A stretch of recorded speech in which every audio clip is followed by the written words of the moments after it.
सबके घर आ गइल बड़ी, कितना नीक लगता रे बाबू। और दुर्गा पूजा समिति के द्वारा आज देवी जागरण के आयोजन रखल गइल बा। तो हम चाहतानी कि जितना लोग देवी जागरण में आइल बा सभे अपन हाथ उठा के एक बार प्यारा सा जयकारा माई दुर्गा के लगा दी। सभे प्रेम से बोली दुर्गा मैया की। मैया आ गइल बड़ी आ तरह तरह से भक्तगण स्वागत में जुट गइल बड़े। यही ना एगो भक्त अपना मेहरारू से कहता रे, का कहता रे कैसे कैसे कि अपना मोहलिया से निकल हरी सबके मम्मी छूट गइल का मास्टर RDX अपना मोहलिया में से निकल हरी सबके मम्मी, अपना मोहलिया में से निकल हरी सबके मम्मी। खीरा खावा खड़ा भइल गौआ के आरी, कहियारी कुछ कहिल नहीं। खीरा खावा खड़ा भइल गौआ के आरी, कहियारी कुछ कहिल नहीं। सबके अलग अलग भाव होला। यही भाव में हमार भौजाई भैया से कहत रहली हो, ए राजा जी तो भैया कहलन है कि का हो। तो देखी ना कितना भाव में और कितना प्यार से कहत रही कि पूजा के कला तैयारी आई गईली हो देव के दुलारी। आई पूजा के कला तैयारी आई गईली हो देव के दुलारी। वेलकम करो वेलकम करो आईली को के सेरावा सवारी स्वागतम करो। आईली को के सेरावा सवारी स्वागतम करो।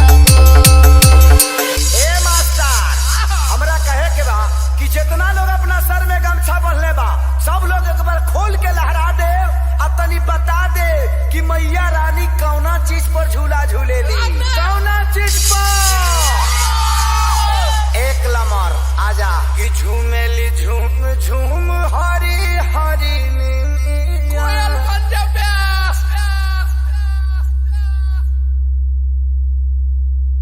अरे जिया प्यार झूमेली झूम झूम हरी हरी नीनिया। RDX ताही पया गइली सात बहलिया, बहेला पुरवा झूमेला पतैया, बहेला पुरवा झूमेला पतैया। झूलेली हो झूलेली झुलवा लगाई मोरी, झूलेली झुलवा लगाई मोरी मैया, झूलेली झुलवा लगाई मोरी। एगो बात बताओ, वो बड़ा से बोलो तारू पूजा पाठ में जान तो बाड़ू जे का लागेला। नहीं क्या जाना थी सब जानता ने दिया ढक्कन गाई। ए ऐसे ना चलता जाके बताओ, पैसा ले ले बाड़ू है थोड़ी ना। सुनी होई दिया लागी ए पिया दिया लागी औरी ढकनियो लागी हो। ए पिया काला सा के पनिया पा मैया जी के लौला की जननियो लागी हो। ए पिया काला सा के पनिया पा मैया जी के लौला की जननियो लागी हो। देखा ज्ञान तो तारा ढेरे कुछ बा, पढ़ले बा। लेकिन पहले के पूजा में आजकल के पूजा में बड़ा अंतर हो गइल बा। हाँ। पहले के लोग पूजा करे मंदिर जाता लो, लेकिन आजकल के लड़की मंदिर के गेट पर सैंडल पहन के कहते सर हेलो दुर्गा माँ। औरी का मोबाइल ले तारी सो आ मुंह चोंगा लेखा बना के कहते सो कि मैं हूँ और ये मेरी माँ है और यहाँ पूजा हो रहा है। तो फोनावे में घुस जी हम खैर छोड़ा, हमनी के का लेवे देवे के बा। आवा अरे खा जा प्यास।